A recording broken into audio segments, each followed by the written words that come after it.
For almost the entirety of NBA history, the MVP voting has followed a very specific formula that they very rarely diverge from. For one, you need to be on an elite winning team. Number two, you have to have really nice stats, but not necessarily the best stats as long as you're winning a lot. And number three, you have to have a nice story to the season. Specifically, to really emphasize how important winning is to the formula, listen to this. In the past 30 years of NBA basketball, every single MVP winner has finished in the standings as a top 2 team in his conference, with the exception of one, which was Russell Westbrook in 2017, who was the first player to average a triple-double since 1962. So unless you can do something that's so incredibly historic that it breaks the formula, you're not winning MVP unless your team is an elite winning team. But is this fair? Is this really the most accurate way to gauge a player's value? Many people don't think so, and think that the award too strongly favors players on elite teams rather than who's honestly the best player or the most valuable player in a literal sense. So what if we said screw the formula, and instead just gave the award to the player who was literally that season's best player? Well, things would change up quite a bit. The decade we're looking at in this video is the 1990s, and let me know in a comment if you agree or disagree with these choices. In 1990, Magic Johnson was the league MVP, and on this new list, he loses the award to Michael Jordan. As a 30-year-old, Magic was basically in the prime of his career, and thanks to his Lakers' 63-win record, he won the MVP that season. He did his usual thing, putting up 22.3 points, 11.5 assists, 6.6 rebounds, and 1.7 steals on 48% shooting. Now Michael, on the other hand, had monstrous numbers, leading the league in scoring with 33.6 points, 6.9 rebounds, 6.3 assists, and 2.8 steals on 52.6% shooting. No other guard or forward in NBA history has averaged as many points as Jordan did this season and shot over 50% from the field, let alone Jordan's 52.6%. This was also Jordan's first season where he broke out as a more dangerous three-point shooter as he shot 37.6% from that distance. To put that sharp shooting in perspective, he shot the three ball more efficiently that season than great shooters like Larry Bird, Clyde Drexler, Mitch Richmond, Terry Porter, Chuck Person, and Chris Mullen. Magic Johnson never made an all-defense team in his career, and of course, Jordan was the greatest two-way player of all time. And this year was no exception, as he led the league in steals, he was a fantastic on-ball defender, and made first-team all-defense. By almost every individual metric, he was that season's best player. He had easily the best player efficiency rating at 31.2, he had the highest amount of win shares, and he had the league's best plus-minus score to go along with his incredible traditional stats. Ultimately, this choice was pretty easy if I'm being honest.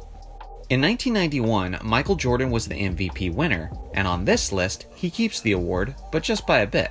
Magic Johnson was the MVP runner-up, but there was a handful of players who had monstrous MVP caliber seasons, like Charles Barkley, Karl Malone, Patrick Ewing, Hakeem Olajuwon, and David Robinson. Robinson specifically is the one that came the closest to overthrowing Jordan. Obviously, if we included the postseason, it wouldn't be close, as Jordan dominated the playoffs, won the championship, and the finals MVP. But since it was just the regular season, the Admiral made it close, as he was first-team all-defense while leading the league in rebounds. He put up 25.6 points, 13 rebounds, 1.5 steals, and 3.9 blocks on 55.2% shooting. Compare that to Jordan, who led the league in scoring, putting up 31.5 points, 6 rebounds, 5.5 assists, 2.7 steals, and 1 block on 54% shooting. Both guys dominated on each end, they had almost identical true shooting percentages, and Jordan had a significantly better player efficiency rating, so he ever so slightly keeps his edge. If you hate Michael Jordan, you're really not going to like this video because the theme continues for a bit. In 1992, MJ was the MVP winner, and he definitely keeps the award. I'll make this one quick, but he was universally recognized as the league's best player at this point. He was the best defender at his position, making first-team all-defense, and he had strong averages of 30, 6, 6, and 2 steals on 52% shooting.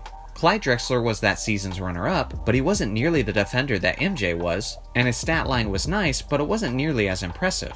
I would probably rank Robinson as the runner-up this season under this new format, but with that being said, MJ was still clearly on another level. In 1993, Charles Barkley was the MVP winner, and now he loses the award to, big surprise, Michael Jordan. Call it voter fatigue, call it best player on the best team, call it whatever you want. The reality was that despite Barkley's Suns having the best record in the league by a small margin, Michael Jordan was still the league's best individual player. Now, Chuck's season was certainly a worthy contender, as he put up 25.6 points, 12.2 rebounds, 5.1 assists, and 1.6 steals on 52% shooting. If Barkley was one of the best offensive players in the league, then maybe I could make an argument for him to keep the award. But unfortunately, he never made an all-defense team appearance in the entirety of his career. And Jordan was yet again the best defender at his position, making first-team all-defense and led the league in steals to go along with his typical fantastic numbers of 32.6 points, 6.7 rebounds, 5.5 assists, and 2.8 steals on 49.5% shooting. With all of this Michael Jordan MVP dominating, it's crazy that I'm not even factoring in his postseason, where he averaged 41 points on 51% shooting in the finals. It's no wonder why so many people think this guy is the GOAT. Now, thank God, Michael Jordan is off playing baseball, so this video can get at least a little bit interesting again. In 1994, Hakeem Olajuwon won the MVP award, but he just barely keeps the award from other great bigs like David Robinson and Shaquille O'Neal. Hakeem filled up every spot on the stat sheet, averaging 27.3 points, 11.9 rebounds, 3.6 assists, 1.6 steals, and 3.7 blocks. Out of all the dominant centers, he was the one recognized as the best defender, making first team all-defense. If you look at the numbers of Shaq and Robinson, they're actually very similar to Olajuwon's, so you can make an argument for each big. But given the fact that Olajuwon was the one who originally won the award, it would seem wrong to take the award away from him when we're just splitting hairs. In 1995, David Robinson won the MVP award, and he's keeping the award over Shaq and Hakeem Olajuwon. Now, in hindsight, people remember 94 and 95 as the years Jordan was gone and Hakeem dominated the NBA. But at the end of the 1995 regular season, it didn't necessarily seem that way, as Robinson was clearly the correct choice for the MVP award based on the regular season. It appeared it was potentially their year to win the championship, as he led San Antonio to a league-best 62 wins. He was first team all-defense, he easily had the best player efficiency rating in the league, he had the best true shooting percentage out of the top 7 MVP contenders, and he had his usual monstrous numbers. The Rockets were actually underdogs in the playoffs, and Hakeem went on to prove himself as the greater playoff performer. But Robinson comfortably keeps the title of best player that regular season. MJ is back, and in 1996 he won the league MVP thanks to the Bulls' 72-10 record, and on this list he keeps the award. Statistically, he wasn't as dominant as his years before his first retirement, but if he lost a step, it was a small one, as he averaged a league-leading 30.4 points, 6.6 rebounds, 4.3 assists, and 2.2 steals on 49.5% shooting. He was still the league's best defending shooting guard, making first team all-defense, and he also shot a remarkable 42.7% from three-point range. Now take this three-point percentage with a major grain of salt, because the three-point line was temporarily shortened by a couple feet for the 96 and 97 seasons, meaning a lot of players' three-point percentages went up, not just MJ's. With all that being said, he was still the league's best player, followed by Hakeem Olajuwon. In 1997, Karl Malone won the MVP award, and Michael Jordan took it personally. But what might surprise many of you is that Karl Malone actually keeps this award slightly over MJ. In the official MVP voting, Jordan came in as the runner-up in a very close race, which is honestly surprising considering Jordan's Bulls won 69 games compared to the Jazz, who won 62. But when you simply look at the regular season from an individual standpoint, Malone was simply the more productive player. Both legends made first team all-defense, and when you look at their numbers side to side, you can see why Malone keeps his edge. He had a significantly higher field goal percentage and true shooting percentage, his player efficiency rating was higher than MJ's, and it was also the league's best. Plus, Malone did all of his damage in less minutes per game. Playoffs are another discussion, but as far as who was the best player in this regular season, Malone legitimately earned it. In 1998, Michael Jordan won his 5th and final MVP award. But under this new format, he actually loses the award to Karl Malone.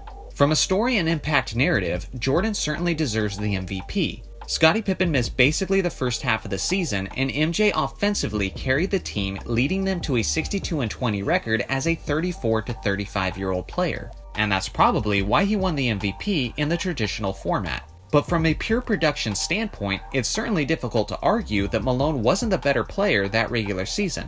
If you saw these two stat lines next to each other, with no names beside them, the decision would probably be easy on who had the better season. But the names cloud the production because one is obviously Michael Jordan. Both players were once again first team all-defense, but Malone was also significantly more efficient and had a much better player efficiency rating.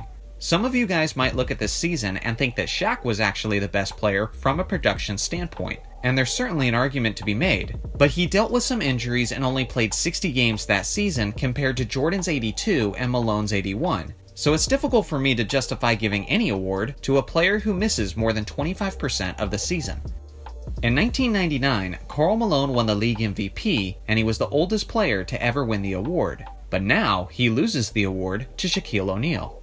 In a lockout-shortened season of only 50 games, Malone was rewarded for leading his team to the best record in the league. But Shaq was clearly the more dominant individual player, as he scored more, rebounded more, and was more efficient than Karl Malone, and the rest of the league for that matter. Shaq was just starting to reach his prime and easily had the best PER that season. What makes his numbers even more impressive was the fact that 1999 was the lowest scoring season since the 1950s, as teams only averaged 91.6 points per game. So the fact that Shaq put up 26.3 points and 10.7 rebounds with such limited opportunities is pretty remarkable. Do you agree with the list? Let me know in the comments section which years you think I got right and which ones you think I got wrong. Thanks for watching as always. Make sure to like and subscribe for more basketball content, and I'll see you guys in the next video.